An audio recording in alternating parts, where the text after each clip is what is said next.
Hi കൂട്ടുകാരെ, പുതിയൊരു വീഡിയോയിലേക്ക് എല്ലാവർക്കും സ്വാഗതം. അങ്ങനെ അച്ഛൻ്റെ മനസ്സ് മാറി എന്ന് പറഞ്ഞിട്ട് വളരെ സന്തോഷിക്കുകയാണ് കേട്ടോ അമ്പിളി.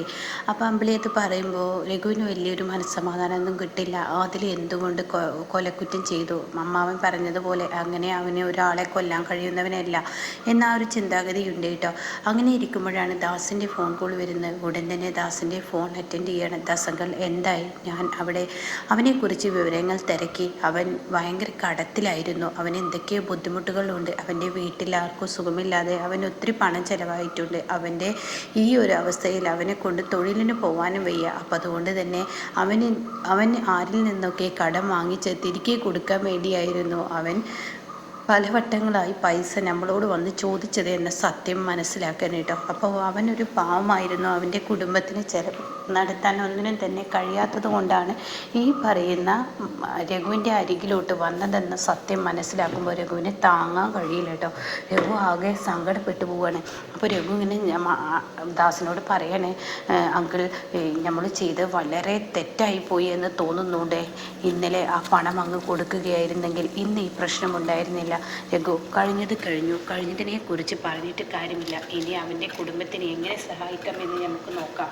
എന്തായാലും അവനിപ്പോൾ കേസിലല്ലേ. ഈ കേസും ഈ കൂട്ടമൊക്കെ ഒന്ന് ഒതുങ്ങട്ടെ, അതിന് ശേഷമാവാം എന്നുള്ള വാക്ക് പറയുന്നു കേട്ടോ. പക്ഷേ എന്തൊക്കെ പറഞ്ഞാലും രഘുവിൻ്റെ മനസ്സിൽ യാതൊരുവിധ സ്വസ്ഥതയും സമാധാനവും കിട്ടുന്നില്ല കേട്ടോ. എന്നാൽ ഈ സമയം സുശീല നേരെ പാർട്ടി ഓഫീസിലോട്ട് പോയിരിക്കുകയാണ്. അവിടെ ചെന്ന് പഞ്ചായത്ത് പ്രസിഡൻറ്റിൻ്റെ മുമ്പുള്ള പഞ്ചായത്ത് പ്രസിഡൻറ്റിനെ കാണുകയാണ്. അപ്പോൾ ഈ സമയം പറയണേ, എന്തായാലും സുശീലയ്ക്ക് തന്നെയാണ് ഇവിടെ പഞ്ചായത്ത് പ്രസിഡൻ്റായി നിൽക്കാനുള്ള ആ ഒരു സ്വീകരണം കിട്ടിയിരിക്കുന്നത്. എന്തായാലും ഈ അനുവിൻ്റെ പേരിലാണ് അതൊക്കെ കിട്ടുന്നത്. ഓ, അതെനിക്കറിയാലോ, അതിപ്പോൾ ഇത്ര പറയാനൊന്നും ഇല്ലല്ലോ എന്നൊക്കെ പറഞ്ഞ് വീണ്ടും സംസാരം തുടങ്ങുമ്പോൾ ഉടൻ തന്നെ നമ്മുടെ ചിഹ്നമേതാ എന്നിങ്ങനെ ഇവിടെ അനുപമ ചോദിക്കാൻ കേട്ടോ. അപ്പോൾ സുശീല, ഓ അതെ, നമ്മുടെ ചിഹ്നമേതാ, ഞങ്ങളുടെ ചിഹ്നം ഏതാ, എനിക്കത് അറിയാൻ ആകാംക്ഷയുണ്ട് എന്ന ആ വാക്കങ്ങ് ഉടൻ തന്നെ പറയുമ്പോൾ ഉടൻ സുശീല ഇത്ര പ്രതീക്ഷിക്കാത്ത ചിഹ്നം തനിക്ക് കിട്ടുമോ എന്ന ആ ഒരവസ്ഥയിൽ അവനവൻ്റെ കോലത്തിനും അവനവൻ്റെ സ്വഭാവത്തിനും പറ്റിയ ചിഹ്നം തന്നെ സുശീലയ്ക്ക് കിട്ടിയിരിക്കുന്നു കേട്ടോ.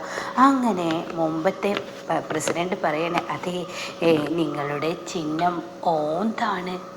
അത് കേട്ട് സുശീല അയ്യോ എന്ന ആ ഒരു ഇതോട് കൂടിയിട്ട് അനുപമയെ നോക്കുകയോ വേണ്ട, താൻ താഴോട്ട് തലയാക്കുകയോ വേണ്ട, എന്താണെന്ന് ചെയ്യേണ്ടതെന്ന് അറിയില്ല. അങ്ങനെ മൊത്തത്തിൽ ഇങ്ങനെ പതറാണ്. ഓന്തോ ഓന്ത് തൻ്റെ സ്വഭാവത്തിനനുസരിച്ച് നിറമാറുന്ന സ്വഭാവം എപ്പോഴാണെന്നുള്ളത് പറയാൻ പറ്റത്തില്ല എന്നിങ്ങനെ അനുപമ മനസ്സുകൊണ്ട് പറയാനില്ല. എന്തായാലും ഈശ്വരൻ ഇവരുടെ സ്വഭാവത്തിനനുസരിച്ചിട്ടുള്ള ചിഹ്നം തന്നെ കൊടുത്തിരിക്കുന്നു. അപ്പോൾ എൻ്റെ മെമ്പറെ വേറെ ചിഹ്നമൊന്നും കിട്ടത്തില്ലേ എന്നൊക്കെ ഇങ്ങനെ സുശീല ചോദിക്കണം. അപ്പോൾ അത് കേട്ടോടെ തന്നെ അനുപമ ചിരിയും വരുന്നുണ്ട്. അപ്പോൾ അനുപമ പറയണ, അമ്മേ ഇതിപ്പോൾ ചിഹ്നത്തിലൊക്കെ എന്തിരിക്കുന്നു, പ്രസിഡന്റ് സ്ഥാനം കിട്ടുക എന്നല്ലേ ഏറ്റവും വലുത്. അപ്പോൾ അതല്ലേ വേണ്ടത്, ചിഹ്നത്തിൻ്റെ കാര്യമൊക്കെ അവിടെ വിട്ടേക്ക്. അങ്ങനെയല്ലേ, ചിഹ്നത്തിൽ എന്തിരിക്കുന്നു അല്ലേ. അപ്പോഴേക്കും ആദ്യത്തെ പ്രസിഡന്റ് ഉണ്ടല്ലോ, അയാൾ പറയണ ശരിയാണ് സുശീലെ, ചിഹ്നത്തിലൊക്കെ എന്തിരിക്കുന്നു, ചിഹ്നത്തിലൊന്നും പ്രത്യേക കാര്യമൊന്നും ഇല്ല എന്നങ്ങ് പറയാൻ കേട്ടോ.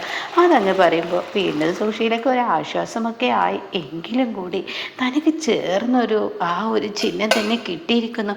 ഇത് നാട്ടുകാരെല്ലാം പറയല്ലോ, ഓന്ത് സുശീല എന്ന ആ വാക്ക് തനിക്ക് കേൾക്കേണ്ടി വരുമല്ലോ എന്ന ആ സങ്കടത്തോടു കൂടി ഇങ്ങനെ സുശീല നിൽക്കണം കേട്ടോ.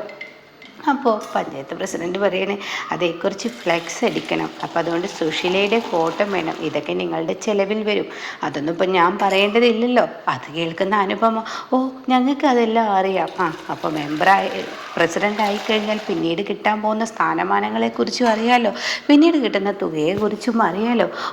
അതും അറിയാം. അതുകൊണ്ട് കുറച്ച് ഫോട്ടോസ് ഞങ്ങളെ ഏൽപ്പിക്കുകയും ഫ്ലെക്സിനുള്ള അടിക്കാനുള്ള ആ ഒരു ഫോട്ടോസുകൾ കൊടുക്കുകയും ചെയ്യും വേണം. അപ്പം അനുഭവം ആയിക്കോട്ടെ. അങ്ങനെ സുശീലയ്ക്കാണെങ്കിലും തല താത്താനും വയ്യ, തല പൊന്തിക്കാനും വയ്യ, തനിക്കൊന്നും അനുഭവമേ നല്ലവണ്ണം നോക്കാൻ വയ്യ. എന്തിനാ ഈശ്വര ഓന്ത് എന്നുള്ള ആ ചിഹ്നം എനിക്ക് കിട്ടിയത്? ഇനിയിപ്പം ഞാൻ ഓന്ത് സുശീലയായി സുശീലയായി മാറുമോ എന്നിങ്ങനെ ചിന്തിക്കുകയാണ് കേട്ടോ. അങ്ങനെ ഈ സമയം സുശീല ആകെ നാണം കെട്ട് സുശീല അങ്ങനെ മുന്നോട്ട് പോകുമ്പോൾ അവിടെ ആ പെണ്ണും ചെക്കനും വന്നിരിക്കുകയാണ് ഫോട്ടോ എടുക്കാൻ. അങ്ങനെ അവർ ഫോട്ടോ എടുക്കുന്നു, അങ്ങോട്ടും ഇങ്ങോട്ടും മാറുന്നു. അപ്പോൾ ഈ സമയം അല്ല ഓന്ത് സുശീലേ എന്ന് പറഞ്ഞ് ഓരോരുത്തർ വിളി തുടങ്ങി കേട്ടോ. ഓന്തിൻ്റെ സഖാവേ എന്നൊക്കെ പറഞ്ഞ് വിളിക്കുമ്പോൾ ചിരി വരാത്തവർക്കും ചിരി വരും. അങ്ങനെ പലവരും ഓന്ത് എന്ന ചിഹ്നം ഉൾപ്പെടുത്തിക്കൊണ്ട് സുശീലയെ വിളിച്ചു തുടങ്ങാൻ കേട്ടോ. എന്നാൽ ഈ സമയം വാസന്തിയും ധനനും വിടില്ല. ഈ പറയുന്ന ദയെ ശബരി എന്തെങ്കിലുമൊക്കെ പറയുന്നത് കേട്ട് നീ പിന്തിരിയരുത്. ശബരി അങ്ങനെയൊക്കെ പറയും. ശബരിക്ക് അറിയില്ലല്ലോ നീ അനുഭവിച്ച വേദന, നീ എന്തുമാത്രം വേദനകളിലൂടെയാണ് കടന്നുപോയത്. അന്ന് ആ പയ്യനെ നിൻ്റെ അടുത്ത് നീ അവൻ്റെ കുരുക്കിൽ വീണതും ഒക്കെ ഈ സുശീലക്കാരനാണല്ലോ. നിനക്ക് 40 ദശം നഷ്ടപ്പെട്ടതും ഒക്കെ ഈ സുശീലക്കാരനാണല്ലോ. അതൊക്കെ മറന്നോ? അതൊന്നും ഒരിക്കലും മറക്കരുത്. അവർക്കൊരു തിരിച്ചടി കൊടുക്കണം. അത് കേട്ട ഉടനെ തന്നെ വേണ്ട, അവർക്ക് തിരിച്ചടി കൊടുത്താൽ അതിൻ്റെ പേരിൽ ഒരുപാട് ചോദ്യങ്ങൾ ഉയരും. ആ ചോദ്യങ്ങൾ ഉയർന്നു കഴിഞ്ഞാൽ തീർച്ചയായും ശബരിയേട്ടൻ്റെ മുന്നിലോട്ട് ഞാൻ ഉത്തരം പറയേണ്ടി വരും. ഇത് ശബരിയേട്ടനെയും ബാധിക്കും. ആര് പറഞ്ഞു?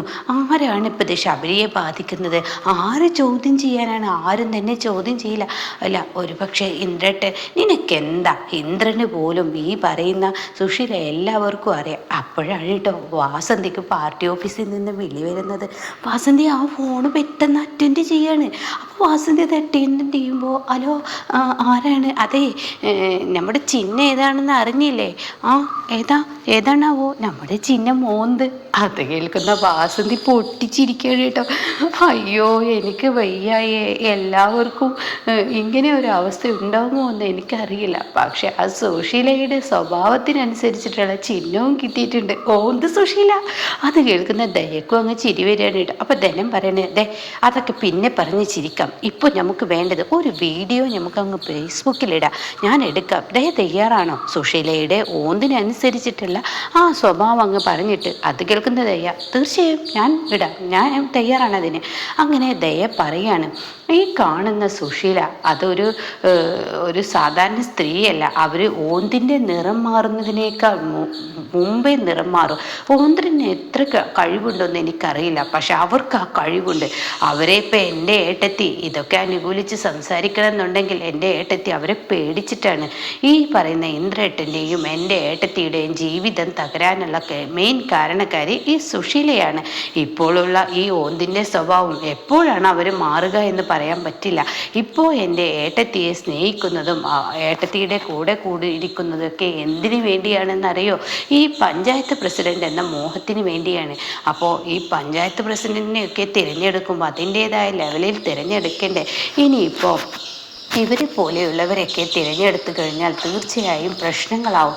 അതും കൂടി മനസ്സിലാക്കണ്ടേ? കാരണം ഇവരൊക്കെ ജനങ്ങൾക്ക് എന്തെങ്കിലും സേവനങ്ങൾ ചെയ്തു തരുമോ എന്ന് എനിക്ക് തോന്നുന്നില്ല എന്നൊക്കെ പറഞ്ഞിട്ട് അങ്ങ് കത്തിച്ച് വിടണം കേട്ടോ. എന്തിന്? എൻ്റെ ഏട്ടത്തിയുടെ കാര്യം അവിടെ നിൽക്കട്ടെ.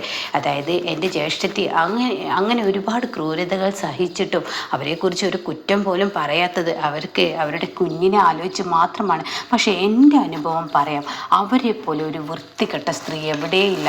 അവർ കാര്യം നടക്കുന്നത് വരെ ഒരാളെ ആവശ്യമുണ്ടാവും.